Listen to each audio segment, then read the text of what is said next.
Hello ma'am, मेरी शादी को 7 साल हो गए हैं। शुरू से ही मेरी सास और नंद खुद के लिए समय के साथ मॉडर्न हैं, पर बहू के लिए आज भी पुराने ख़यालात हैं। मैंने शुरू में 3-4 साल सारी चीज़ें उनके अनुसार भी की, पर मेरी फ़िक्र किसी ने नहीं की। ननंद को बड़ी बहन समझकर सारी परेशानियां बताई कि सास को समझाए, क्योंकि मुझे लगता है बेटी माँ को समझा सकती है। पति अगर माँ को कुछ बोले तो जोरू का गुलाम बताया जाता है, पर मेरी ननंद ने उन बातों को इस तरीके से बताया और घर में कलेश हो गए। मेरी प्रेगनेंसी में बहुत तकलीफ़ें दी, पर किसी ने ध्यान नहीं दिया। खाना खाया ना खाया कोई फ़र्क नहीं पड़ा। और भी बहुत ऐसी चीज़ें हुई डिलीवरी के टाइम भी कि मेरे दिल से वो उतर गईं, और बहुत लड़ाइयाँ भी हुईं। अब मुझे वो एक आँख नहीं सुहाती, मेरा बिल्कुल मन नहीं होता कोई भी रिश्ता रखने का। मेरे सामने उनकी बात भी हो तो मुझे अच्छा नहीं लगता। इवन पति से बात करना भी नहीं पसंद, मुझे बर्दाश्त नहीं होता, क्योंकि कभी उन्होंने अपने भाई का भी नहीं सोचा, कभी रिश्ता सुधारने की कोशिश नहीं की। और मेरी सास ने सब जगह मुझे बुरा बना रखा है मेरी ननंद की वजह से। पर कभी कभी मुझे गिल्ट होता है कि घर की बहन बेटी का घर में आना जाना नहीं है, बट उनकी हरकतें और बातों के कारण मैं खुद पर काबू नहीं कर पाती। मुझे प्लीज़ सजेस्ट कीजिए क्या करना चाहिए। तो इस तरीके के क्वेश्चंस जो लगभग हर दूसरी महिला की लाइफ में होते रहते हैं, इस तरीके के और भी प्रश्न आए हैं एपिसोड 31 में। उसके जवाब लेकर आज मैं आपके साथ बैठी हूँ बात करने। तो चलो आओ बहन बातें करें।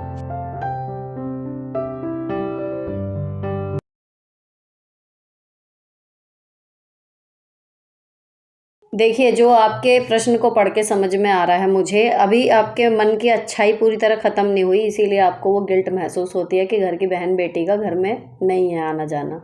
लेकिन क्योंकि उनके किए हुए जो काम है उनसे आप उबर नहीं पा रही, वो अभी तक आपको परेशान करते हैं, इस वजह से आप वो चीज़ नहीं कर पा रही। मेरी सलाह आपको यही है कि जब तक आपका गुस्सा ख़त्म नहीं होगा, आप उनको माफ़ नहीं करेंगी, आप खुद भी एक दिल में भारीपन लेके चलती रहेंगी। बेस्ट होगा कि आप उन्हें माफ़ कर दें। जो भी उन्होंने किया वो उनका कर्मा था। और अगर अब वो आती हैं आपके घर, आपके पति से बात करती हैं, तो हमेशा याद रखिए कि उनका भाई भी है वो, और उनका बेटा है आपकी सास का। भले आपके हिसाब से उन्होंने अपने बेटे की भलाई का, रिश्ते का नहीं सोचा, लेकिन कहीं ना कहीं जो उनका रिलेशन है वो है। आप उसके बीच में मैं सलाह नहीं दूंगी कि आप आएँ। और साथ ही अपनी पूरी कोशिश कीजिए कि आप उन्हें एक बार माफ़ कर दें। दोबारा मौका देना नहीं होता माफ़ करना, लेकिन आपको माफ़ करके आगे बढ़ने पे खुद को लाइट फील होगा। दूसरी चीज़, अगर वो सेम चीज़ करती हैं, दोबारा वही हरकतें उनकी चालू रहती हैं, आप पहले ही एक किनारा कर चुकी, तो अब वो चीज़ें आप पे असर नहीं करेंगी, क्योंकि अब आप उनसे इमोशनली उतना जुड़ी हुई नहीं होंगी। लेकिन हाँ, इतना माफ़ करके अपना दिल हल्का ज़रूर कीजिए कि एटलीस्ट वो घर आएँ तो आप नमस्ते कर लें, और वो अपने बेटे से, भाई से अगर बात करें तो कोशिश कीजिए कि उसमें आपको चिढ़न ना हो। क्योंकि आप मान के चलो कि वो आपके पति हैं, लेकिन आप एक यूनिट ऐसे नहीं हो, उनके जो रिश्ते हैं वो हैं। तो ऐसे मान के चलो कि वो उनकी माँ है, उनकी बहन है, उनसे तो बात करेंगी। आप एक्सपेक्ट मत करो कि आपके साथ वो कोई अच्छा बिहेवियर करेंगी। तो जब आपकी एक्सपेक्टेशन नहीं होंगी, तो अगर वो नहीं करती तो भी कोई बात नहीं, और अगर कुछ अच्छा कर देती हैं तो वो बोनस होगा। अब ये कोई क्वेश्चन नहीं है, एक्चुअली इनके मन की बहुत सारी बातें हैं, लेकिन ये चाहती थी कि मैं पढ़ के सुनाऊँ। तो मेन मैं आपको बताती हूँ इसमें कि हेलो दीदी, पूरा ज़रूर पढ़ना प्लीज़। वीडियो में अपनी बात ऑडियंस तक पहुँचाना चाहती हूँ जो मेरी तरह सुसाइडियल थॉट लाती हैं। 2 साल से ये मेरी वीडियो देख रही हैं, और इनकी किसी क्वेश्चन पे मैंने जवाब दिया था इनको कि अलग हो जाओ, तो ये अलग तो नहीं हो पाई कि मैं इकलौती बहू हूँ, गिल्ट नहीं लेना चाहती। तो इसलिए पंजाबी लड़की, इंटरकास्ट हैं ये, पंजाबी लड़की, मेरा इकलौता बनिया, अलग लड़का अलग कर दिया। ये अपनी गिल्ट में नहीं जाना चाहती, लेकिन पहले से अब काफ़ी अच्छे हालात में हूँ, अब ढीठ बन गई हूँ। कभी कभी गुस्सा पीक पर चला जाता है, लेकिन तब तो सुसाइडल थॉट्स आते थे। 2023 की बात है। आपकी आओ बहन वाली पुरानी लिव लाइफ पर जो वीडियोज़ हैं, एक एक मैंने 10-10 बार देखी, उससे काफ़ी हेल्प मिली। अब अगला इन्होंने पेड सेशन के बारे में बात की है, तो वो मेरा कोई इरादा नहीं है, मैं सभी को बता दूं, क्योंकि जस्ट एक कमेंट आया था तो मैंने आपके थॉट्स लिए थे। मेरा कोई इरादा नहीं है पेड सेशन करने का, क्योंकि हर कोई पेड सेशन के लिए ना तो अफोर्ड कर सकता है, ना ही ज़रूरत होती है कि आदमी पैसे देगा। छोटी मोटी बातें अपनी शेयर करने के लिए कोई चाहिए होता है, तो उस रूप में मैं आपके लिए हमेशा अवेलेबल रहने की कोशिश कर रही हूँ, और यही चलेगा जैसे अब चल रहा है। ठीक है, उसके बाद क्या है, हाँ, कि जितना अच्छा काम आप कर रहे हो, भगवान देगा आपको, बच्चों को, हस्बैंड को, आपको। ठीक है? उसके बाद है कि दूसरी बात है, दिल से थैंक यू दीदी। मेरी सास भी बहुत टॉक्सिक है, बहुत ज़्यादा। मैंने आपकी वीडियोस देखी है ना, जो बात हुई वो भी मैं प्रिपेयर हो जाती हूँ, और कसम से जब वो बात होती है तो मैं बहुत खुश होती हूँ, क्योंकि अब मुझे इसे डील करने का तरीका आ गया। आप कोई भी जो कमेंट पढ़ रहा है, दीदी की सारी वीडियोस देखो। जैसे भगवत गीता हर इंसान के लिए है ना, वैसे ये सीरीज़ हर लेडीज़ के लिए है। Lots of love. इतनी बड़ी बात। लेकिन हाँ, ये मुझे भी समझ में आ गया क्वेश्चन पढ़ पढ़ के, कि प्रॉब्लम घूम फिर के वही हैं सबकी। तो कई लोग ऐसे हैं जिनके साथ वो हो चुकी है, और कई लोग ऐसे हैं जिनके साथ नहीं हुई, लेकिन इन फ्यूचर हो जाती हैं। तो अगर वो वीडियोस कॉन्टिन्यूसली देख रहे हैं, पूरी पूरी सारे क्वेश्चन आंसर सुन रहे हैं, समझ रहे हैं, तो कई बार उनको बिना कहे ही अपनी कुछ प्रॉब्लम्स का सॉल्यूशन मिल जाता है, कि जब ऐसी परिस्थिति आएगी तो मैं कैसे डील करूँगी। तो ये मैं मानती हूँ। लेकिन भगवान की लिखी हुई भगवत गीता से इसकी तुलना तो बहुत ही ज़्यादा हो गई है। मैं कभी सपने में भी नहीं सोच सकती। प्रभु ने जो बोला है वो भगवत गीता है, तो वो तो है ही। लेकिन हाँ, सलाह देने के मामले में, कि जो छोटी छोटी प्रॉब्लम होती है जिन्हें हम किसी से शेयर नहीं कर पाते, और जिनके लिए शायद हर कोई बायस्ड एडवाइस देता है जो हमें जानता हो, तो ऐसे केसेस में ये है कि आपको एक तटस्थ राय अगर मिल जाए तो काफ़ी हद तक क्लैरिटी मिल जाती है। वही काम मैं करने की कोशिश कर रही हूँ। ठीक है जी। अब आएगा, इन्होंने हाँ यूट्यूबर भी बनी है, लेकिन ये नाम नहीं बता रही, ताकि ये ना लगे कि प्रमोशन कर रही हैं। ठीक है, तो मैंने आपका कमेंट पढ़ दिया है। आप चलते हैं अगले प्रश्न की तरफ। मैम, मुझे आपके एपिसोड अच्छे लगते हैं, मैं सब एपिसोड देखती हूँ। मेरी बैंक में जॉब है, गवर्नमेंट। मैं भी शादी के 2 साल बाद बेटे के साथ की थी, लेकिन अब 9 साल हो गए। मेरे हस्बैंड दिल्ली में गेस्ट टीचर हैं। मेरी जॉब बिहार में है, बिहार में ही रहेगी, ग्रामीण बैंक में है, जॉब छोड़ नहीं सकती। 10 साल का बेटा है, 1 साल से उसको भी सैनिक स्कूल प्रिपरेशन के लिए 2 साल तक बोर्डिंग स्कूल में छोड़ा। मैं 37 ईयर्स की हो गई हूँ। अब सोच रही हूँ कि HCS की प्रिपरेशन करूँ, बट पूरा कॉन्फिडेंट नहीं रहती। लगता तो है कि कर लूँगी, लेकिन अच्छे से कर नहीं पाती। टेंशन रहती है कि 60 साल तक अकेले कैसे रहूँ। हस्बैंड की जॉब परमानेंट नहीं है, हस्बैंड की जॉब छुड़वा दूँ तो सोचती हूँ कि घर बैठे हस्बैंड कैसे रहेंगे। उनकी भी सेल्फ रिस्पेक्ट बचाना चाहती हूँ, परेशान रहती हूँ। देखो, इस केस में आप अपने हस्बैंड की, जब आपकी परमानेंट जॉब है, आप तो छोड़ो मत, लेकिन हस्बैंड की जब परमानेंट नहीं है ना, आप उनकी जॉब छुड़वा दो, वहाँ से साथ में रहो। लेकिन इसका मतलब ये थोड़ी कि वहाँ से छोड़ेंगे तो उनको कोई और जॉब ही नहीं मिलेगी। प्राइवेट तो और भी कहीं मिल जाएगी, नहीं तो कोचिंग कर ले, ट्यूशन पढ़ा लें। टीचिंग के लिए तो हर जगह ऑप्शन होते हैं। ठीक है ना, तो जो वहाँ पे आपकी जॉब है उसके आसपास के इलाके में वो रीअप्लाई करें, या फिर वहाँ कहीं जॉब ढूंढें, मिल जाएगी। और ऐसा नहीं है कि अगर हस्बैंड थोड़े दिन के लिए नौकरी से ब्रेक लेते हैं, या परिवार को साथ में रखने के लिए आप दोनों मिलकर कोई डिसीजन लेते हैं, और उसके दौरान कुछ महीने हस्बैंड काम नहीं करते, तो उनकी इज्जत ख़त्म हो जाएगी। तो आपको जॉब छोड़ने से ज़्यादा अच्छा ऑप्शन हुआ है कि हस्बैंड की जॉब छुड़वा के उनको दूसरी जॉब लेने के लिए आप प्रेरित कर सकती हैं। हेलो दी, हाउ आर यू। मेरा एक क्वेश्चन है कि मेरी कलीग है ऑफिस में, हमने सेम डेट में कंपनी ज्वाइन की थी, तब से हम लोग अच्छे दोस्त हैं, एक दूसरे को अपनी प्रॉब्लम शेयर करते हैं, बट लास्ट ईयर से उसका बिहेवियर काफ़ी चेंज हो गया मेरे लिए। बात बात पे वो मुझसे चिढ़ जाती है, बहुत दिनों तक बात नहीं करती, मुंह बनाती है, बाकी सबसे अच्छे से बात करती है, बट मुझे इग्नोर मारती है। मेरी समझ के बाहर है उसका बिहेवियर। मैं जब पूछती हूँ तो क्या हुआ, तो कहती है कुछ नहीं। पहले मुझे लगता था कि मेरे से कुछ गलती हो गई, बट मैंने सब अच्छे समझा तो देखा कि उसका नेचर ऐसा ही है। जब मेरे से काम होता है या कहीं जाना होता है तो अच्छे से बात करती है, फिर पगला जाती है, और तो और मेरी बुराइयां भी करती है। इवन वो तो सबकी बुराई करती है, अपनी भाभी को भी नहीं छोड़ा उसने। अब मुझे समझ नहीं आ रहा मैं क्या करूं। मैं भी उससे बात नहीं कर रही हूं, बट क्या मुझे उससे बात करनी चाहिए? अगर हाँ तो प्लीज़ बताएं, उसे कैसे मनाऊं? कोई ज़रूरत नहीं है मनाने की, ठीक है ना। जो बार बार दोस्ती, परिवार, सब चीज़ें ज़रूरी हैं। कहते हैं ना सोल ऑफ लाइफ है। लेकिन क्यों है सोल ऑफ लाइफ? कि जब आप परेशानी में हो तो वो लोग आपको संभालें, आप उनको संभालो, वो उन्हें संभालें। ठीक है ना, आपको संभालें। इसलिए नहीं होता कि परेशानी क्रिएट ही ये लोग करें। तो रिश्ते परिवार के तो फिर भी एक बार को, 2 बार को हमें सोचना पड़ेगा कि भाई किसी से रिश्ता कैसे ख़त्म कर दें। परिवार है, टॉर्चर भी कर रहा है, टॉक्सिक बंदा भी है, तो भी हमें कोशिश करनी पड़ती है कि उस रिश्ते को चलाएं। लेकिन दोस्ती में ऐसा कुछ नहीं है। दोस्ती होती वो है कि जब हमारी वाइब्स मिली, हमारा मन मिला, हमने दोस्ती की, हमारी दोस्ती हुई। लेकिन अगर वही दोस्ती आपको यहाँ पर परेशानी दे रही है ना, तो सेकंड भी मत लगाओ। ऐसी दोस्ती का कोई होने का फ़ायदा ही नहीं है। ठीक, तो मेरी तो दो टूक सलाह ये है कि अच्छा है वो बात नहीं कर रही, आप भी बात नहीं कर रहे, आपने स्मार्ट डिसीजन ले लिया, don't get back to her. जो आदमी आपको सिर्फ काम के टाइम पे याद करता हो, ऑब्वियसली आपको सामने से दिख रहा है, फिर भी आपको अगर बेवकूफ़ बनने का शौक़ है तो ज़रूर जाइए उसके पास, अदरवाइज़ मैं सलाह नहीं दूंगी ऐसी किसी भी दोस्त के पास जाने की। नाउ हेलो दी, मेरी बेटी 10 साल की है। शुरू में पढ़ाई में बहुत अच्छी थी। जब वो क्लास 2 में आने वाली थी तब मैंने उसे अबेकस शुरू कराया। अच्छा करती थी। उस साल कंपटीशन में 2nd रैंक लाई और नेक्स्ट ईयर 1st रैंक भी आई। हम बहुत खुश थे। उसकी अबेकस क्लास काफ़ी दूर थी, मुझे ऑफलाइन क्लास कराने में दिक्कत भी होती थी, पर फिर भी क्योंकि वो अच्छी थी मैं करती थी। ऐसे में जब घर छोड़ के जाती थी तो सास के भी ताने सुनती थी, क्योंकि बाकी 2 छोटे बच्चों को छोड़ के जाना होता था। अब धीरे धीरे उसने करना छोड़ दिया, कहने पर भी काम ख़त्म नहीं करती अबेकस। हार कर मैंने छुड़वा दिया क्लास में लेके जाना। अब कभी कहती हूँ किताबें खोल के देखे तो एक कान से सुनती है, बस करती नहीं। अबेकस इसलिए करवाया था कि फोकस बढ़े, कंसंट्रेशन बढ़े एंड मैथ्स में अच्छी हो, पर अब वो सिंपल मैथ्स कैलकुलेशन में भी गलती कर देती है। घर का माहौल बहुत ख़राब है, जहाँ पढ़ने की जगह है वहीं टीवी भी है, खाना भी वहीं होता है और कोई जगह नहीं। हम टीवी नहीं चलाएं, पर सास को बार बार बोलो तो कहती है मैं सारा दिन क्या करूं। वो घर के काम में भी इंटरेस्ट नहीं लेती, उनकी तबीयत ठीक नहीं रहती, इसलिए मैं ज़्यादा कहती नहीं।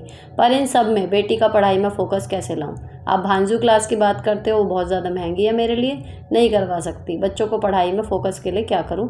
जगह की प्रॉब्लम है। देखो उसका जो ध्यान हटने के रीज़न है ना, मेन तो ये होगा कि शायद शुरू में आसान चीज़ें होंगी और अबेकस उसको अच्छा लगता होगा, जैसे जैसे उसका लेवल बढ़ा होगा शायद वो टफ़ होता जा रहा होगा। दूसरी चीज़, जब वो 2nd में आने वाली थी तब बच्चा होता छोटा और काफ़ी हद तक वो माँ के हाथ का रोबोट होता है, माँ उसको जैसे रखती है वो वैसे रह लेता है। तीसरी, जब वो 2nd में या 1st में होगी, हो सकता है आपके दोनों छोटे बच्चे तब नहीं हो, है ना, तो वो अकेली थी, आपने ज़्यादा ध्यान दे लिया। अब एक तरफ तो आपके जो बच्चे हुए हैं उसकी तरफ से वो मेंटली हिली हुई होगी क्योंकि वो बड़ी बेटी है, पहला चेंज तो ये आया होगा। दूसरा, जब बच्चा बड़ा होता है धीरे धीरे उसका फ़ोन और टीवी की वजह से इंटरेस्ट डाइवर्ट होने लगता है। पढ़ाई में जितना अच्छा वो शुरू में था उतना अच्छा कई बार बड़ी क्लास में नहीं होता। कई बार उल्टा भी होता है, कुछ बच्चे छोटेपन में बहुत अच्छा नहीं कर रहे होते लेकिन 2nd 3rd के बाद उनका अच्छा कंसंट्रेशन हो जाता है। तो अभी वो फ्लक्चुएशन वाली उसमें ही है स्टेज में। बाकी जैसे घर में आप बता रहे हो माहौल नहीं है, तो अगर आप अफोर्ड कर सको तो उसका कहीं पर ट्यूशन लगा दो। फ़िलहाल सिंपल मैथ के लिए मत जाओ अबेकस, मत जाओ भांजू क्लासेस के लिए, लेकिन उसका जो सिंपल मैथ का हिसाब किताब है उसके लिए अगर आपका कोई ट्यूटर मिल जाए जो वहाँ पे आप उसको भेज सको तो वहाँ कर लो, ताकि वो एक एवरेज मैथ जो है वो करने लगे। प्लस जब आपकी सास आराम करती हो, किसी टाइम तो सोती होंगी दिन में, जब काम नहीं करती तो पूरा दिन टीवी देख के दवाई वगैरह खा के लंच वगैरह करके आराम करती होंगी, अपनी बच्ची को कोशिश करो उस टाइम पढ़ाने की, या जिस टाइम आप पढ़ाना चाहते हो उस टाइम अपनी सासू माँ को ये है कि कहीं ऐसे काम में व्यस्त करने की कोशिश करो, बच्चों के साथ खेलने, जो दोनों छोटे वाले हैं वो, या फिर उनको फ़ोन दे दो। समझ रहे हो, अपनी सासू माँ के हाथ में आप फ़ोन दे दो, फ़ोन में देख लेंगी जो देखना है उन्हें, टीवी बंद हो जाएगा, तो फिर आपकी बेटी आराम से अपना पढ़ लेगी। फ़ोन की आवाज़ टीवी से तो कम ही आएगी, ठीक है ना। तो ये 2-3 चीज़ें हैं जो आप इस कंडीशन में कर सकते हो। नेक्स्ट, मेरे हस्बैंड आर्मी में है। स्टॉक मार्केट में पैसे लगाकर पहले उन्हें प्रॉफिट होता था, फिर बाकी फ्रेंड्स ने भी लगाए, उसके बाद बस लॉस। एंड में जो हुआ कर्जा इतना हो गया कि मैंने अपना गोल्ड दे दिया, उनको पैसे दिए। अब सिचुएशन ऐसी थी कि देना पड़ा सब। बैंक से लोन भी लिया है जिससे हर मंथ 30,000 कट होते हैं। मेरे 2 बच्चे हैं, छोटा बेटा 1.5 साल का है। मैंने बीएड कंप्लीट की है, सीटेट क्लियर किया, अब गवर्नमेंट जॉब की प्रिपरेशन कर रही हूँ। जब कभी पे कम आए तो फाइनेंशियली प्रॉब्लम हो जाती है। अब समझ नहीं आ रहा कि प्राइवेट स्कूल में अप्लाई करूँ या कॉम्पिटिटिव की तैयारी करूँ। प्राइवेट स्कूल में लगने के बाद गवर्नमेंट जॉब की तैयारी कैसे करूँगी? हो जाएगी गवर्नमेंट जॉब की तैयारी, बल्कि जो टच में रहोगे आप पढ़ाई के वो उल्टा हेल्प करेगा। तो आप उसमें कर लो प्राइवेट स्कूल में जॉब, और साथ में अपनी प्रिपरेशन चालू रखो।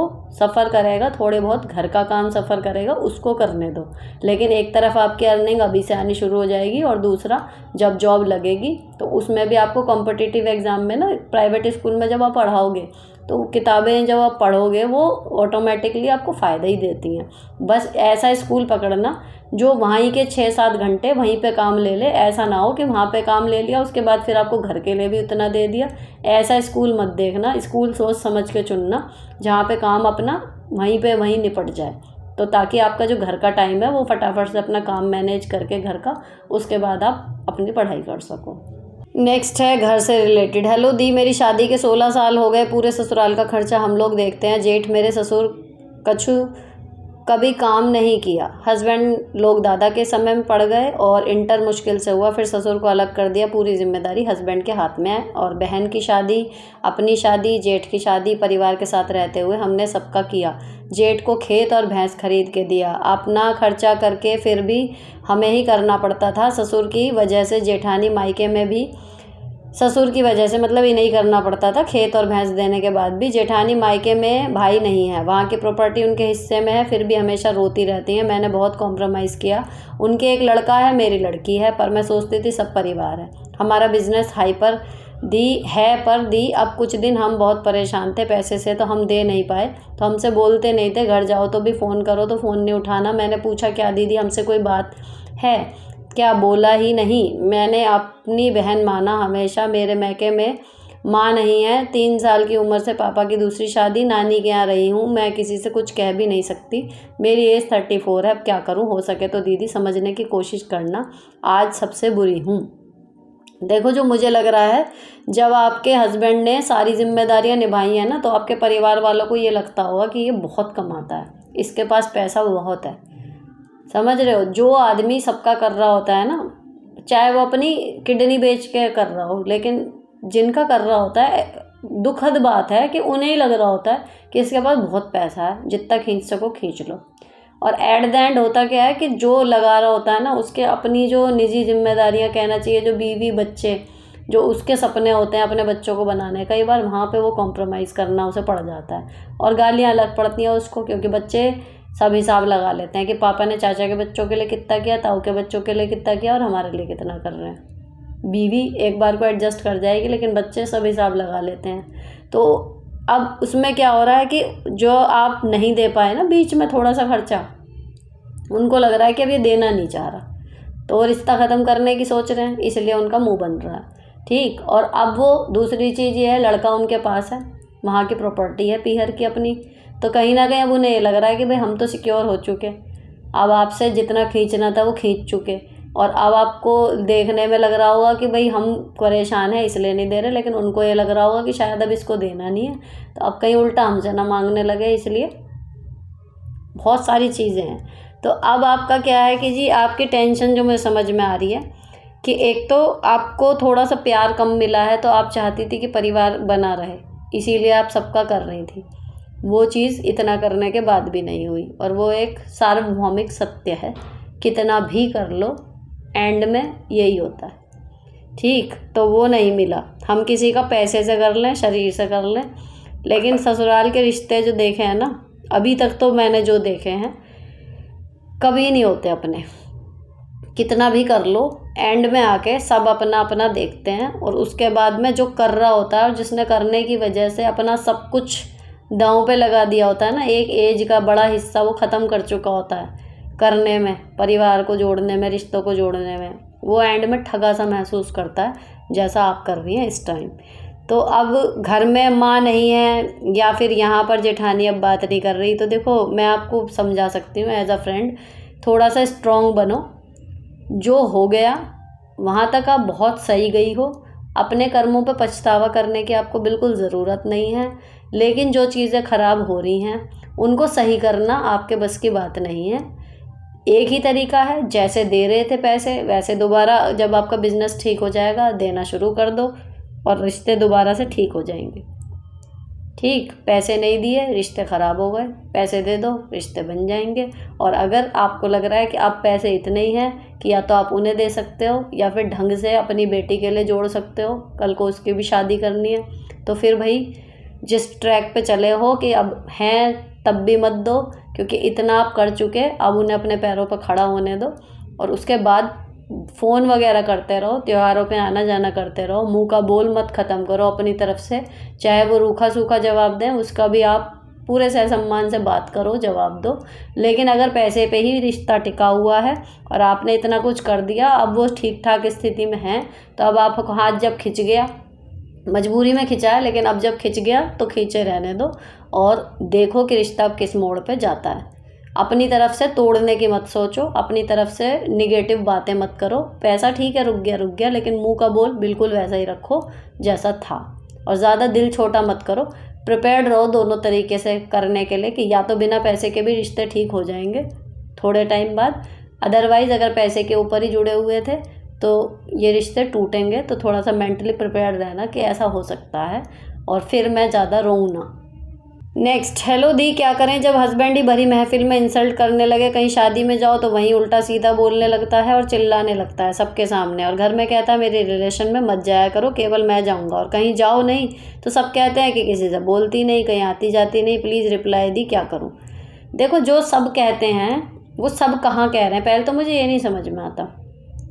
आपको कौन बता रहा है कि आप जब नहीं गई तो सब कह रहे हैं? कौन सब कह रहे थे कि तुम कहीं आती जाती नहीं हो? वो सब वहाँ का वहाँ चले गए जाते हैं जब आपके पति आप पे भरी महफिल में चिल्ला रहे थे। जब आपको उन्होंने दो टूक कह दिया भाई मेरी रिश्तेदारी में मत जा, और वहाँ जा भी रही हो तो वो तमाशा कर रहे हैं, तो आपको चाहिए कि आप ना जाएं। और जब सब कहते हैं, वो जो सब में से कोई एक भी निकल के अगर ये बोले कि तू तो कहीं आती जाती नहीं, तो तब उन्हें यही बोलो कि जब ये मेरे ऊपर जाने पे इतना गंदा मेरे को बेइज्जती करते हैं तब कहाँ थी। इन्होंने साफ मना कर रखा है कि भैया तू नहीं जाएगी कहीं, इसलिए मैं नहीं जाती, बाकी मेरा मन तो सबसे मिलने का करता है। दूसरी चीज़, कनेक्शन बना के रखने वाली बात है। फ़ोन है आज के टाइम में, सबसे फ़ोन पे लगातार जुड़े रहो, भले आप फंक्शन में मत जाओ, तो धीरे धीरे सबको पता लग जाएगा कि उसका नेचर अच्छा है, पति वहाँ पे ऐसा है उसका, इस वजह से वो नहीं चाहती। उफ़ मैम प्लीज़, मेरी सुसाइड की सिचुएशन हो रखी है। रिप्लाई में, यार सुसाइड क्यों करने को एकदम से चालू हो जाते हो? इतना दिल छोटा क्यों करते हो? इतना नहीं किया करो। हर प्रॉब्लम का सोल्यूशन है, पहले तो मैं ये बता दूं, हर एक प्रॉब्लम का सोल्यूशन होता है। सिर्फ हम सोल्यूशन को छोड़ के प्रॉब्लम देख रहे होते हैं, इस वजह से हमें लगता है कि अब कोई रास्ता है ही नहीं।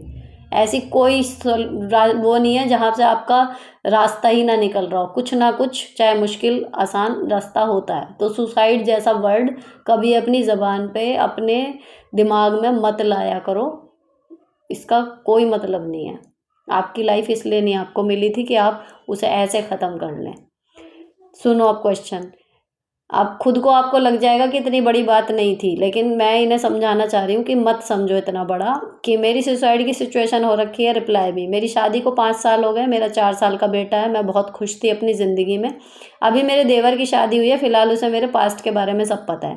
मेरी शादी से पहले एक लड़के से अफेयर था, लेकिन शादी के बाद हम कभी कांटेक्ट में नहीं थे। अब उस लड़के की वाइफ मेरी देवरानी की फ्रेंड निकली, उसने मेरी देवरानी को सब बता दिया। अब मैं क्या करूँ? वो सब कुछ सबको बता देगी। अब मैं हस्बैंड को भी नहीं बता सकती क्योंकि उनको लगेगा मैंने उनको धोखा दिया है। प्लीज़ अब बताओ मैं क्या करूँ? देखो, आपकी शादी को 5 साल हो गए, आपने अपनी पर्सनैलिटी अपनी जगह वहाँ पे बना ली होगी। दूसरी चीज़, अफेयर हो गया, मैं मान रही हूँ, बहुत डीप वाला अफेयर मैं मान के चल रही हूँ कि आपके बहुत ज़्यादा मतलब ऊंचे लेवल का अफेयर था कि बिल्कुल शादी करने को आप तैयार थे। ठीक है, मान लिया। अब आपकी शादी दूसरे बंदे से हो गई, आपका उससे कोई रिलेशन नहीं है, आप उसके साथ रच बस गई अपने परिवार में, तो अब क्या गलत हुआ? अगर अब आके ये देवरानी किसी के बारे में बताए तो क्या, अगर आपका वो पुराना प्रेमी जो था कभी, अगर वो भी आके ये बताए कि भाई तुम्हारी पत्नी मेरे साथ अफेयर में थी, मेरे साथ रिलेशन में थी उस टाइम पे, तो एक समझदार वो उसमें है कि भाई ठीक है, शादी से पहले उसको लगा तुमसे शादी हो जाएगी या प्यार हुआ, अफेयर हुआ, ठीक है, हो गया। गलत कब हुआ होती? अगर आप शादी करने के बाद भी उसके टच में रही होती। आपने ऐसा बिल्कुल नहीं किया तो आपकी अब कोई गलती नहीं है। आज के टाइम में इतना खुलापन आ चुका है, और मैं तो कह रही हूँ नहीं भी खुलापन था पहले भी, मैं अब से 20-25 साल पहले की भी बात करूँ, शादी से पहले कौन लड़का या लड़की ऐसा मिलेगा आपको कि जिसका कभी किसी से नाम ही ना जुड़ा हो, जिसे कभी कोई पसंद ही ना आया हो शादी से पहले, जिससे शादी हुई है सिर्फ वही पसंद आया हमें। ऐसा लव मैरिज वाले केसेस में 1-2 में हो सकता है, लेकिन अगर कोई बोलने को कुछ भी बोल दे झूठ सच, लेकिन जब हम पढ़ने जा रहे हैं इतनी लंबी, मतलब समझिए 25 से 30 साल के बीच में शादियां हो रही हैं, और टीन एज से लेके और तब तक हमें कोई हमारी लाइफ में आया ही ना हो, ये बातें बिल्कुल वो रहती हैं कि हमें कभी कोई पसंद ही नहीं आया, हम कभी किसी की तरफ अट्रैक्ट ही नहीं हुए, तो सबकी लाइफ में है। ठीक है, तो अब आपका क्या है, आपका फ़र्ज़ ये था कि भाई शादी के बाद आपको अब अपने पति के साथ पूरी लॉयल्टी से रहना है, वो आप रहीं। ठीक है, तो अब आपकी देवरानी आके अगर कह भी देती है तो आपका रिएक्शन ये होना चाहिए, तो क्या हो गया, मैं आप थोड़ी उससे मिलने जा रही हूँ, बात ख़त्म। और दूसरी बात, एक बिल्कुल पक्की याद रखना, अपनी तरफ से आपको डिस्क्लोज़ किसी के सामने कुछ नहीं करना है, ये सोच के कि पहले मैं बता देती हूँ। जस्ट वेट, क्या पता वो किसी से कुछ ना कहे, आपको लग रहा है वो बता देगी, और अगर वो आपको किसी बात पे मैनिपुलेट करने की कोशिश करती है कि आपने ये करा तो मैं वो बता दूंगी, तो आपको भले अंदर से डर लग रहा है, आपको भले अंदर घबराहट हो रही है, लेकिन आपको उसके सामने स्ट्रॉन्ग बन के प्रिटेंड ऐसे ही करना है कि भाई बता देगी, इसमें क्या बड़ी बात है, तेरा भी तो कहीं हो गई, कोई ना कोई पसंद तो तुझे भी आया होगा, बस मेरा तुझे पता चल गया, इतनी बात है। और आप अपनी जगह बिल्कुल साफ़ सुथरे हो, जब पता है कि हाँ भाई शादी से पहले जो भी था सो था, वो छूट गया, हम तो शादी करके अपने घर परिवार बच्चों में बिल्कुल सही से रह रहे हैं जैसे रहना चाहिए, तो हम कहीं गलत नहीं है। अब पुराने कोई उखाड़ के लाता रहे तो लाता रहे, कहते अब आ रहा है क्या कोई मिलने मेरे से, और सबका है, मेरा पता लग गया तो उसमें क्या फड़ी वो हो गई है, मैं गलत तब होती जब मैं उससे अब भी मिलने जा रही हूँ या उससे फ़ोन पे बात कर रही हूँ, मैं नहीं जानती अब वो कहाँ है क्या नहीं है, मेरा कोई मतलब नहीं किसी से। तो ये पुराने गड़े मुर्दे यहाँ लाने का कोई मतलब है नहीं। आप जब स्ट्रांग रहोगे ना और दिखाओगे कि आपको कोई फ़र्क नहीं पड़ता, तो एक्चुअल में कोई फ़र्क नहीं पड़ेगा। हो सकता है तानों वानों में आपको कोई एक आध बार बोल दे कि हाँ तेरे पुराने कर्म ये वो, तब भी आपको यही बोलना है कि भैया जिसके पता लग गए उसको सब कह देते हैं, जिसके पता ही नहीं लगे उनके भी होंगे ही, बस बात ख़त्म। थोड़ा सा स्ट्रांग रहो, ये सुसाइड वाली बात बिल्कुल भी नहीं है। सुसाइड वाली बात तब होती जब आप अभी भी कुछ गलत कर रही होती और अब आपके कहना चाहिए गलत काम खुलने की नौबत आती, आप ऐसा कुछ कर ही नहीं रही, तो आप बिल्कुल सही हो, कोई टेंशन मत लो बिना मतलब की। नेक्स्ट है मैम, मेरी प्रॉब्लम मेरी जेठानी से है, वह काम पर जाती है, दोपहर 2 बजे तक आती है। अब जब मैं कहती हूँ कि सब सास से के काम मिल बांट कर करते हैं तो साफ मना कर देती है, कहती है मुझसे नहीं होते काम, मुझसे मत बोलो। और जब मेरे ननंद मेरे देवर सबको बुलवा के बात करते हैं तो कहती है मैं तो सब काम कर रही हूँ, सासू माँ को देख रही हूँ, मैं कब नहीं कर रही काम, ऐसे ही लोगों में बदल जाती है। तो मैं ऐसे औरत से परेशान हो गई हूँ, मुझे बहुत गुस्सा आता है मेरी जेठानी को देखकर। जब भी वह बाहर आती है घर के ताब मैं बाहर रोती हूँ तो उन्हें देखकर मुझे बहुत गुस्सा आता है, मेरी मेंटल पीस ख़राब होता है, मुझे उनसे बात करने का मन नहीं करता।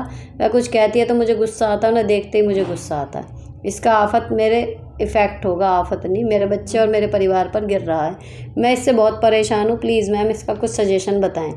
काम बांट लो, जिस टाइम आप कर रही हो उस टाइम पर वो नहीं खड़ी होएगी, जिस टाइम वो खड़ी हो रही है उस टाइम आप नहीं खड़े होगे।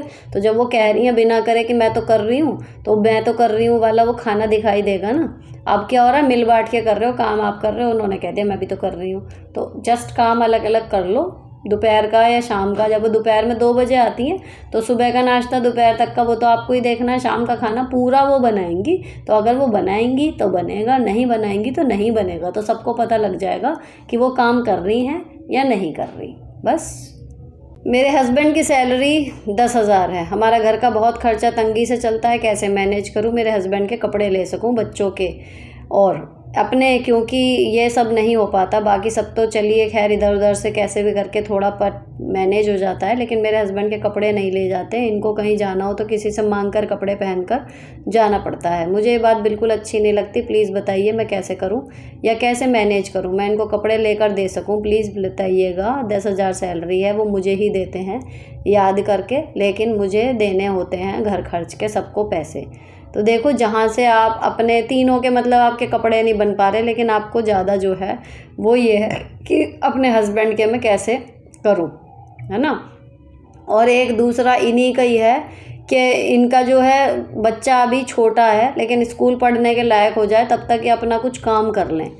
और ये अभी चुन्नी में सितारे लगाना, शीशे लगाना, ये वाला काम करती हैं, लेकिन उसमें कुछ खास पैसे नहीं मिलते। तो ये चाह रही हैं कि मैं ऐसा क्या सीखूं जिससे मेरी थोड़ी सी अर्निंग भी हो जाए।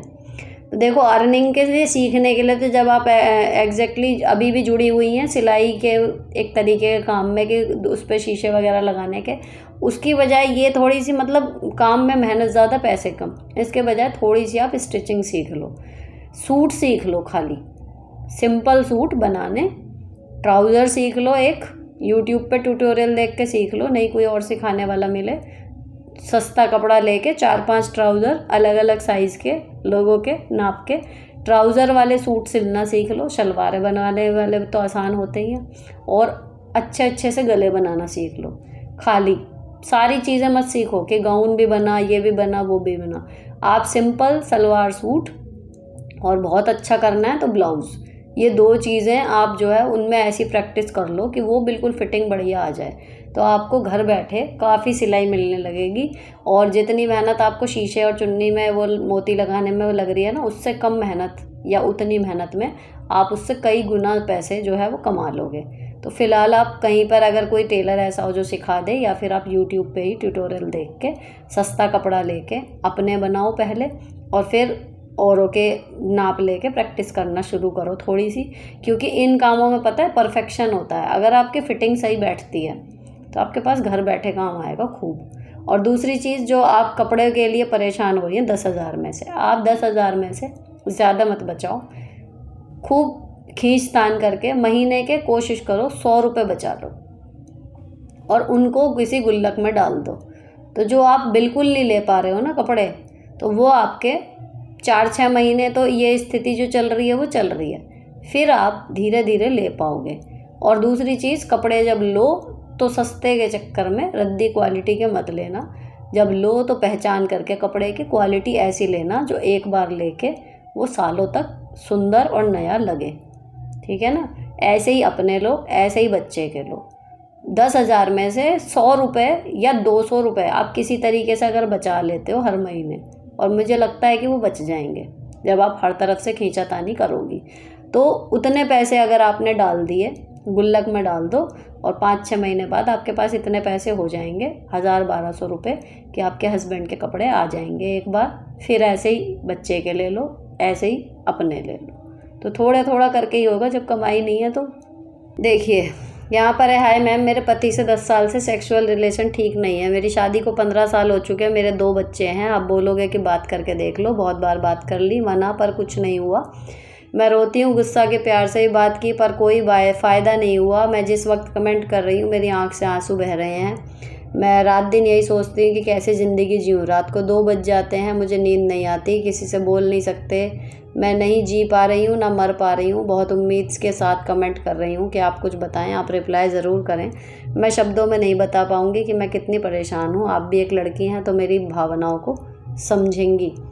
तो देखो, शादी के 10 साल से नहीं है, और 15 साल पहले आपकी शादी हुई है, यानी कि शुरू के 5 साल सब ठीक चल रहा था। तो जो मुझे समझ में आ रहा है वो या तो बच्चे आपके साथ, मतलब बीच में अब जब बच्चे आ गए हैं तो अब बच्चे साथ में सोते होंगे, इस वजह से वो कॉन्शियस फील कर रहे होंगे, इसलिए नहीं आ रहे हैं। उससे पहले सब ठीक चल रहा था।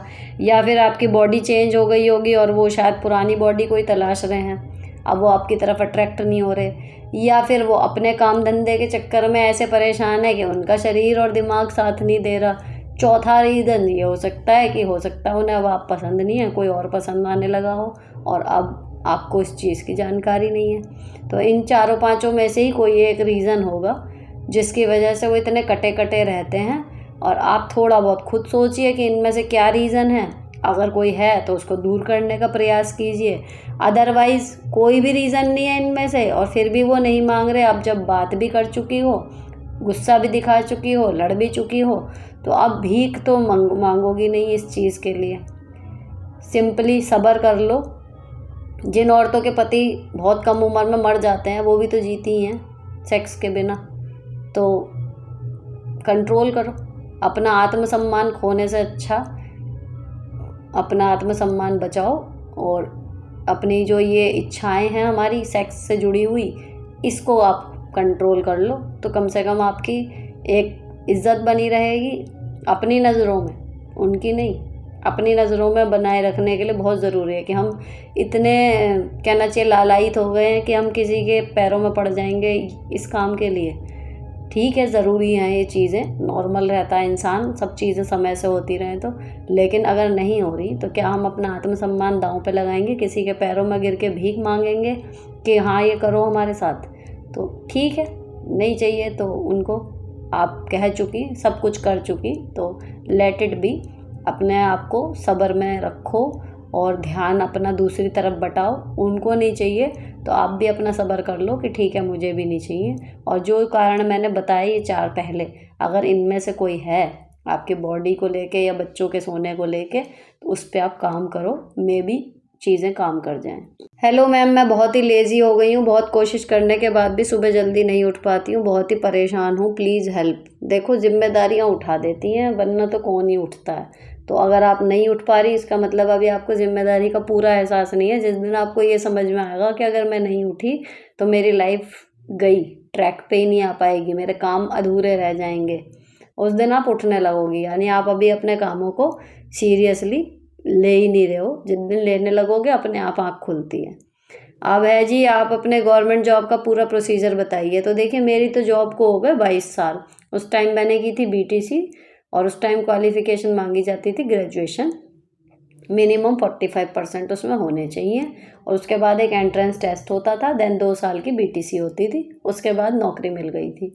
अभी चेंज हो गया सब कुछ प्रोसीजर, तो अब मेरे वाले प्रोसीजर को जान के आपका कोई फ़ायदा होगा नहीं, फिर भी मैंने आपको बता दिया।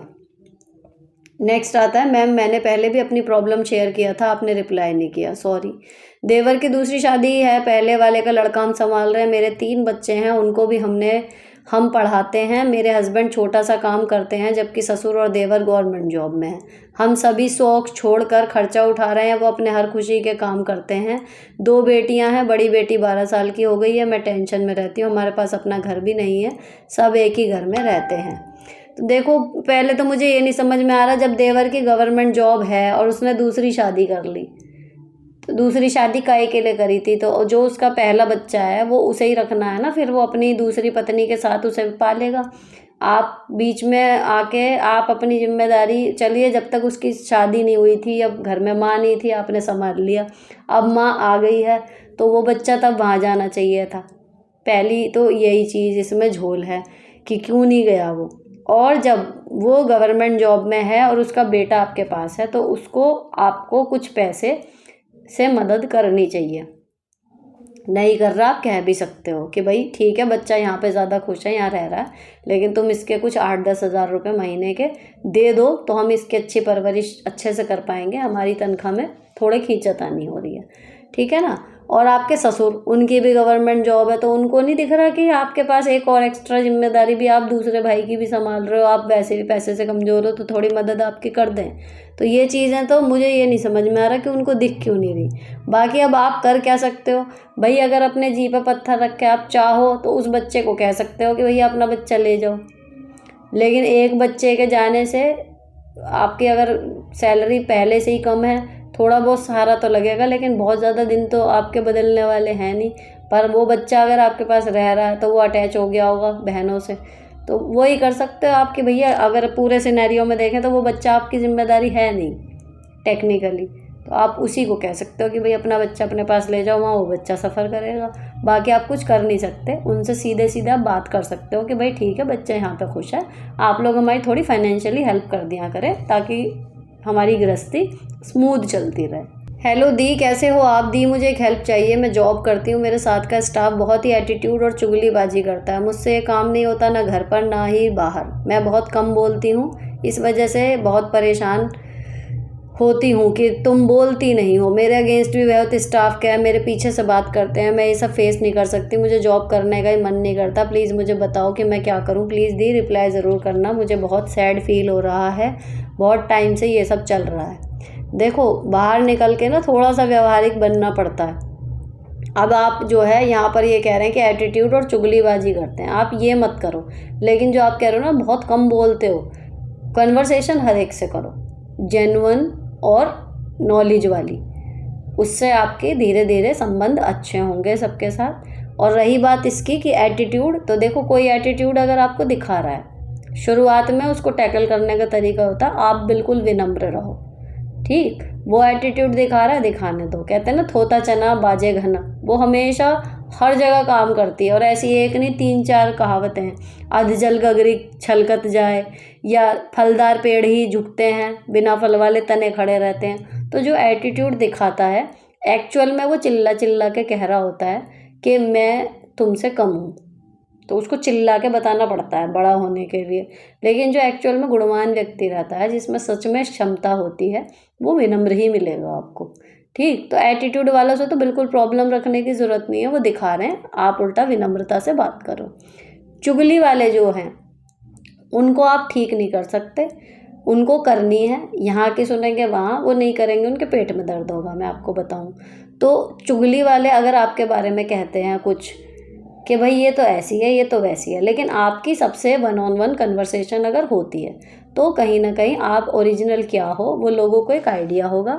जब आप बहुत कम बोलते हो, ये मैं पर्सनल एक्सपीरियंस से बता रही हूँ, जब आप नहीं बात करते किसी से, अच्छी बुरी कैसी भी, ठीक है ना, आप किसी से कन्वर्सेशन नहीं करते, तो जब एक गलत आदमी आपके बारे में कुछ गलत बातें फैलाता है तो पूरी दुनिया को वो बातें सही लगने लगती हैं। तो ये पिछले वाले उसमें भी मैंने यही बात की थी कि अगर आपकी बुराई होती है कहीं पर, आपको लगता है कि आपकी बुराई करते हैं, तो उनके सामने वहीं जाकर बैठा करो, उनके सामने खुद ही उनसे बात किया करो, ताकि आपकी बुराई करने वाला अपनी मतलब काम करता रहेगा, लेकिन जिससे वो कर रहा है उसको आपका ओरिजिनल सेल्फ भी पता चलना चाहिए। इसलिए बाहर निकल के थोड़ी बातें करना ज़रूरी होता है।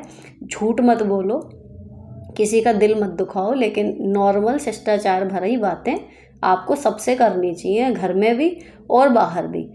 तो अब आपकी लाइफ थोड़ी सी ट्रैक पर आ जाएगी। यहाँ से जॉब छोड़ोगे फिर कहीं और करोगे, हर जगह आएगी ये प्रॉब्लम। तो थोड़ा सा पहले अपने अंदर चेंज लाओ। अब एक अगला क्वेश्चन है, ये गांव से है कि मैं यूपी टीजीटी की तैयारी कर रही हूँ, मैं सारा टाइम काम में निकल जाता है, मेरे 3 बच्चे हैं, सास मेरी सुबह उठ के झाड़ू पोछा लगा के पूजा करके आश्रम निकल जाती हैं, मुझे बच्चों को तैयार करके खाना बनाना, बर्तन, पूरे घर में झाड़ू, 2 PM पे बच्चे, फिर खाना खिलाना, सब करना में 3 बज जाते हैं। फिर ससुर जी को गर्म पानी, हमारे गांव में खेती का काम करने वाले हैं, खाना दोनों टाइम का उनका बनाना, फिर घर पे काव है तो जो अंकल आते हैं सबको टी, ऐसे में 6 बज जाते हैं। फिर इवनिंग का खाना 9 o'clock तक, उसी में बच्चों को दिखाना, 8 मेंबर हैं, मैं थक जाती हूँ, तो बड़ी मुश्किल से 3 आवर स्टडी कर पाती हूँ। हस्बैंड से कहती हूँ मैं थक जाती हूँ, तो वो कहते हैं स्टडी छोड़ दो। पहले मैं PCS की तैयारी चालू की थी पर टाइम की वजह से छोड़नी पड़ी, अब TGT की तैयारी बड़ी मुश्किल से होती है। हस्बैंड कहते हैं शादी के पहले करनी थी, लेकिन मैं अपनी हालात बदलना चाहती हूँ, प्लीज़ सजेस्ट मी।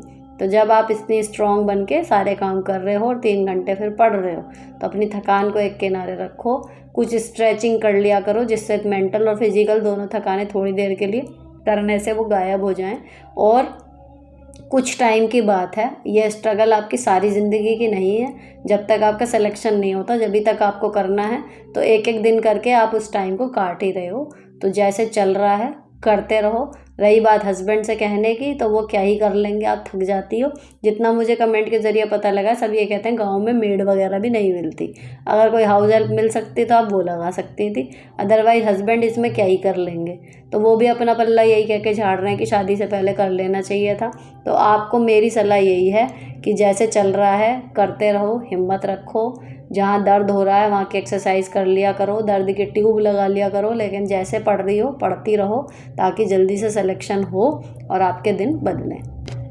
ये इन्होंने इससे 2 क्वेश्चन किए हैं इस आईडी से। मैम मेरे हस्बैंड का अफेयर चल रहा है, मैंने पहले ही बताया था, मैं उनके साथ ही रहती हूँ, कोई ऑप्शन नहीं है, ससुर और जेठ जाने नहीं देते घर से, पर वो पैसे भी नहीं देते और कुछ दिन सही रहने का ड्रामा करते हैं। 4 दिन बाद जब मैं कुछ देख लेती हूँ चीट या वीडियो कॉल करते हुए तो लड़ाई होती है, उसके बाद वो फिर ठीक होने का ड्रामा करते हैं। ऐसे देखते देखते 3 साल हो गए मैम, मैं क्या करूँ, बहुत परेशान रहती हूँ मैं ये सब देख कर।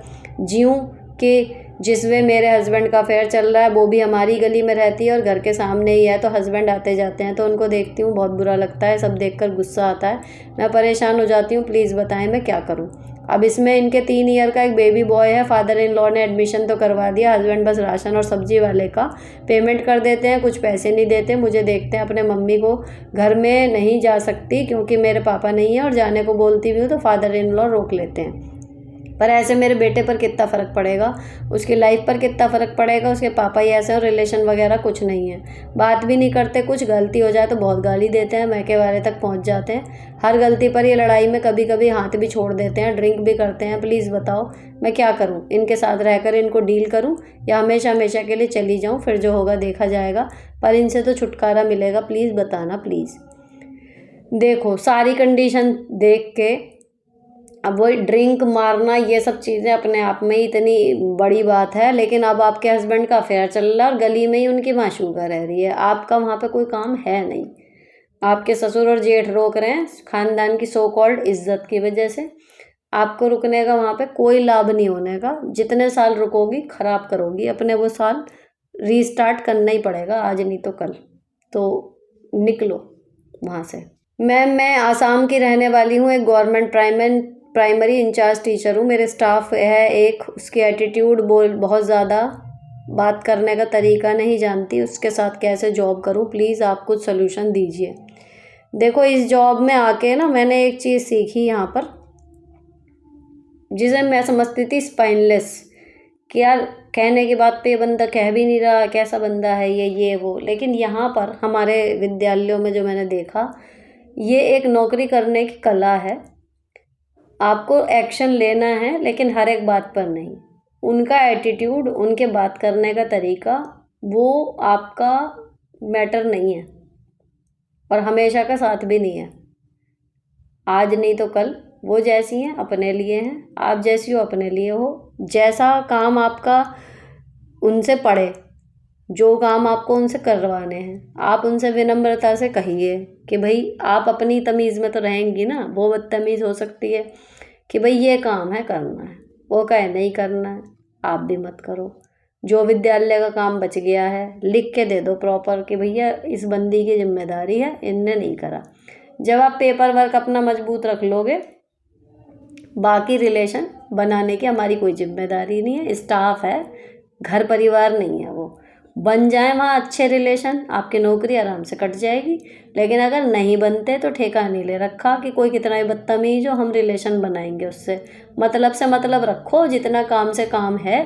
और कुछ काम ऐसे हैं जो पूरे नहीं होते तो हेडमास्टर ही नपता उसमें, वो काम अपने पूरे करते रहो, ये मान के कि भैया किस्मत ख़राब है, ऐसी सहायक हमें मिल गई, ठीक है ना। लेकिन जब वो बदतमीज़ है और उससे बात करने की तमीज़ नहीं है, आप जितना घुसोगे उतना और ज़्यादा परेशान होते चले जाओगे। अपने कागज़ अपने हाथ में रखो, अपनी कोई भी लीक पॉइंट उसके हाथ मत आने दो, इस चीज़ का विशेष ध्यान रखो।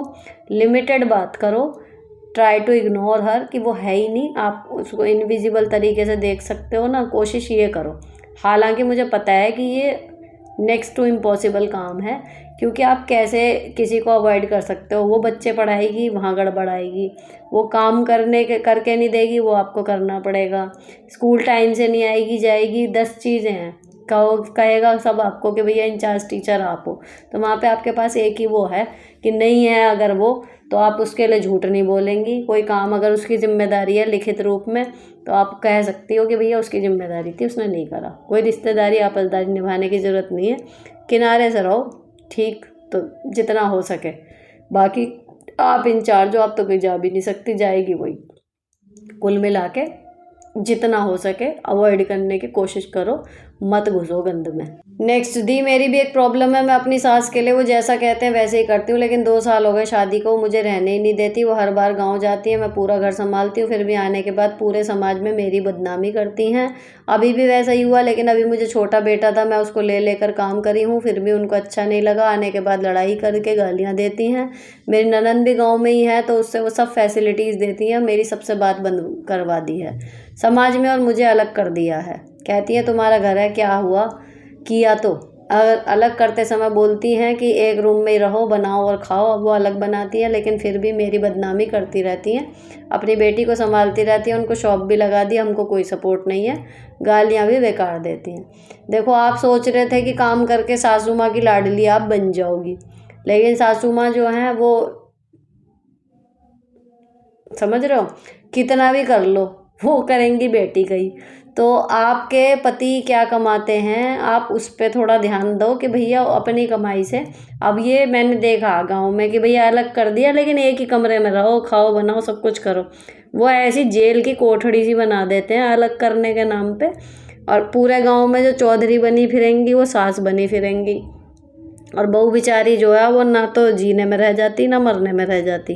तो अब आपको करना क्या है कि भैया पैसे से कच कर कर आके जो कमरा वहाँ मिल रहा है उसके ऊपर नीचे कहीं को एक रसोई सी बना लो, ताकि खाना खूना वहाँ पे अपना बन जाए। और अब अपनी गृहस्थी जब उन्होंने आपको अलग कर ही दिया, तो अब अपनी गृहस्थी अपना आप संभालने की कोशिश करो, सास से कुछ नहीं मिलना आपको, उन्होंने अल्टीमेटम दे दिया आपको। आखिरी प्रश्न आज के एपिसोड का, मैम मैं क्या करूं? मैंने इसी साल 12th की और मैं अब नीट और बीए कर रही हूं। मेरी मम्मी टीचर हैं तो वो मॉर्निंग में चली जाती है, तो मेरा पूरा घर मैं संभाल रखा है। मम्मी बस सुबह झाड़ू लगा के जाती हैं उल्टा सीधा, पर मैं फिर भी पूरा घर डेली साफ़ करती हूँ। मतलब मैंने घर संभाल रखा है, पर फिर भी वो मुझे कुछ नहीं समझता और कहता है कि तू, मम्मी को कह रही हैं अपनी, कि करती ही क्या है, और मैं कहीं जाती भी हूँ तो जाने भी नहीं देती। मतलब जॉब के लिए भी तुरंत मना कर देते हैं कि घर के ही काम कर, कुछ दिन तक तो चलता है, फिर वही करने लगता है और अपने काम को काम समझता है, मेरे काम को कुछ नहीं। मैं क्या करूँ प्लीज़ बताएं, मैं बहुत दिक्कत में हूँ। मतलब ये करता है कौन है, मेरी समझ में नहीं आया। उल्टा सीधा बहुत, पूरा घर डेली साफ़ करती हूँ, जाने भी नहीं देता। मैं समझ नहीं पा रही कि ये मम्मी के बारे में बोल रही हो, लेकिन ये अगर ये सब मम्मी के बारे में जाता हो गया ना, बीच में आदमी की बात आ गई, अगर ये सब मम्मी के बारे में है तो देखो कि मम्मी जो है वो समझ नहीं रही आपके काम को काम, है ना। अब आपको क्या चाहिए भैया, काम जैसा हो रहा होने दो, जो खाना वाना बनना वो बन जाए। ये जो उनके झाड़ू लगाने के बाद भी आप दोबारा से घर साफ़ कर रही है, वो आपका पर्सनल डिसीजन है, वो आपकी मम्मी ने आपको सौंपा नहीं है, ठीक। दूसरी बात कि आप, तूने किया ही क्या है, तूने किया ही क्या है, तो आप जता रही होंगी मैंने ये किया मैंने ये किया। आपकी मम्मी को नहीं लगता वो ज़रूरी काम है, उनको लगता है जॉब के साथ जितना मैं कर गई ठीक है। आपको चाहिए कि आपकी मम्मी बाहर जा रही हैं, भाई उनको खाना बना हुआ मिल जाए उतना बहुत है। आप अपनी पढ़ाई और नीट वगैरह को छोड़ के आप घर को रगड़ रगड़ के साफ़ करे जा रही हो। ये घर रगड़ा हुआ आप 4 दिन ना करो, वापस वहीं का वहीं आ जाएगा। लेकिन नीट की तैयारी आपकी अब बिगड़ गई, तो दोबारा आपको दूसरी साल मौका मिलेगा नहीं मिलेगा, या दोबारा फिर पूरा साल करना पड़ेगा। तो इस टाइम आप अपनी प्रायोरिटीज़ गलत चुन ली हैं आपने। आप अपनी प्रायोरिटीज़ को दोबारा देखो। आपका इस टाइम मेन काम है पढ़ाई करना, अपना करियर बनाना, ना कि घर को चमकाना। घर चमकता रहेगा। आप डॉक्टर बन जाओगी तो आपका कहीं पे अगर सही से हो गया, जॉब लग गई, डिग्री आपके पास आ गई, तो मेड लगा लेना, वो चमका लेगी घर। इस टाइम पे आप घर मत चमकाओ। और मम्मी आपके काम को काम नहीं समझ रही, ये सब चीज़ें ना यार ध्यान हटाओ। मैं तो यही कहूँगी, यहाँ से ध्यान हटाओ, अपनी पढ़ाई पे ध्यान लगाओ। मेन काम आपका वो है इस टाइम। जब आप सेट हो जाओगी तो लाइफ भी सेट हो जाएगी, ये सब चीज़ें आपके दिमाग से निकल जाएंगी। अभी जितना आप घुस रहे हो, आपकी मम्मी जैसा बिहेव कर रही हैं, आपको हासिल कुछ नहीं होगा। आप अपनी और अपनी माँ के बीच का रिश्ता और बिगाड़ लोगे, ठीक है। तो पढ़ाई पे ध्यान दो। अब यहाँ पर ये हो गए एपिसोड 31 के सारे क्वेश्चंस के जवाब। अब अगले एपिसोड में मैं मिलूँगी आपके साथ एपिसोड 32 के जवाब लेकर। अच्छे लगे हों तो चैनल को सब्सक्राइब कर देना, किसी और के मतलब के लगे हों तो शेयर कर देना। ब्लॉग देखना पसंद है तो लिव लाइफ ईजी वाले चैनल पे आ जाना। शॉपिंग पसंद है तो justify your blessing with Sunita वाले चैनल पे आ जाना। वहाँ पर इस बार मैं लाने वाली हूँ बहुत अच्छे अच्छे गर्मियों के लिए ऑफिस वेयर कुर्ता सेट्स। और मिलती हूँ आपसे नेक्स्ट वीडियो में। Till then bye bye, stay beautiful always.